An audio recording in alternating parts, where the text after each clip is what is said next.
చిత్తుగా లెక్కలేసుకున్న 5,50,00,000 సంవత్సరాల కన్నా ముందే రాశారు.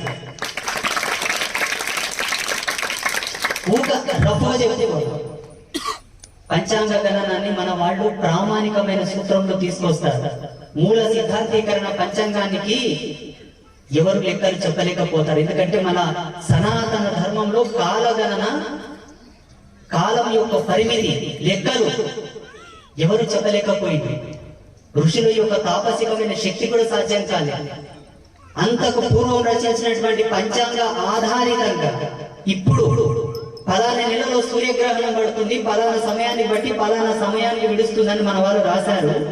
అయితే వీళ్ళేమన్నా భవిష్యత్తు లోపలికి పోయి మళ్ళీ ఇక్కడ వచ్చి రాసిండ్రా, లేకపోతే వీళ్ళు రాసిన దానికే అక్కడ గ్రహాలు మారుతున్నాయా? ఇప్పుడు గ్రహాలు వీళ్ళ కంట్రోల్లో ఉన్నాయా, లేకపోతే గ్రహాల కంట్రోల్లో వీళ్ళు ఉన్నారా?